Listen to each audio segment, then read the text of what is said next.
Hey people, this is Jo with today's episode of This is Private Practice. It is Tuesday the 23rd of May 2017 and today has been a really big day of delivery for me. So that tends to happen. I tend to schedule my week so that my delivery days are Tuesday, Wednesday, Thursday, so that my bookends to the week are Monday and Friday. Monday tends to be my self-care working on my business day, and Friday tends to be, holy crap, the week is nearly finished, we better finish things off day.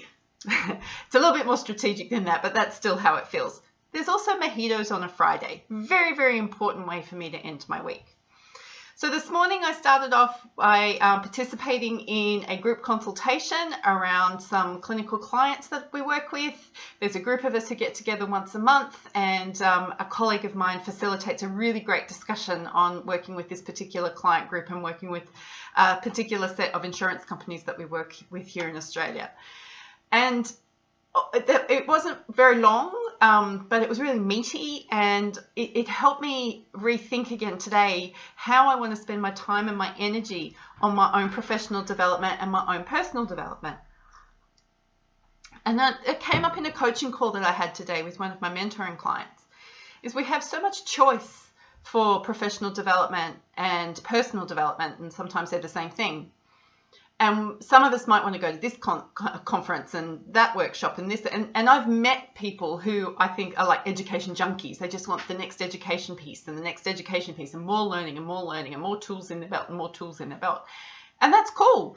Some people love that, and they're committed to best practice, and they love the exhilaration that comes with learning new information. But I've had to make some decisions over the last couple of years and be really strategic every year about where am I going to put my professional development spend? What am I actually going to, because I have that in my budget. I have a certain amount of money allocated each year to personal and professional development. And that includes coaching, that includes working with peers, that includes going to conferences or attending conferences. Although I must admit I use conferences more as a marketing activity than I do a professional development activity. But this peer consultation group that I'm a part of is really, really important to me. It's a small group, and I like small groups. Everybody has an opportunity to contribute, and the facilitator always gives us great information about what's going on in the industry, some trends, some things to look out for. And I find her insight really useful and powerful and on the ground. And I guess I'm a real hands-on sort of person. I like to get down and dirty. I like to be where the action is. So for me, having tangible things, new information that I can do something with and implement straight away is really important for me. So I wonder about you. Have you really thought about where you want your professional and personal development spend to be? You know you have to contribute to your own personal and professional development. Many of us have clinical education that we must participate in. There's a certain number of hours, there's certain things that we have to do to achieve that. But really is just looking for cheap or free for an hour, 2 weeks before the cutoff date. Is that really a wise way of looking at your own professional and personal development? Can't we be a little bit more sophisticated than that and actually make some conscious decisions with intention around how do you want to become a better clinician or a better business owner or a nicer human being, if that kind of is on your agenda? This is one of the things that I talk to a lot of my coaching clients about, especially in the beginning when we're mapping out how much money they want to earn and what you're going to do with that money. It's important to get a feel for how much professional development do you need to be doing, not just to comply and not just to tick some boxes, but what's going to add meaning and fulfillment to you. It's a really, really powerful question. So I encourage you to spend some time thinking about where is your professional and personal development spend actually going to be used. It's an investment. It's not something you just have to do to tick a box. After all, don't you all want to be going to the medical or health professionals who are committed to their own development, learning the latest techniques, keeping their skills and knowledge fresh and up to date so that you can be treated the best possible way? Yeah, I thought so. So then I did some delivery, 3 coaching clients today, which is not a private practice. So to speak, that's my coaching practice. So no clinical work for me today, which is kind of nice. Must admit, I enjoy that. I did do some supervision. I did recreate or upskilled some work that we've been doing in the business to do a particular assessment. I was able to talk to a couple of my clinicians about some work and help one of my clinicians through her very, very first subpoena. So she's been subpoenaed, and not just for the district court, but for the Supreme Court, which is a bit of a big deal here in New South Wales in Australia. And there's been some contention between who's subpoenaing her and why they're subpoenaing her and how it's all going to, and it's never happened to her before. And she's, as you can imagine, if it's never happened to you before, she's, nervous and stretched. But it's a commitment that I make to my team that if you get subpoenaed and you have to present in court, then I'll come with you. I can't present for you, but the last thing they need to do is turn up and be on their own. They need somebody to just be there with them and know that it's uncomfortable. The whole point of cross-examination is to discredit you. And once you understand that that's the game that's being played, you can actually start playing by the rules of the game.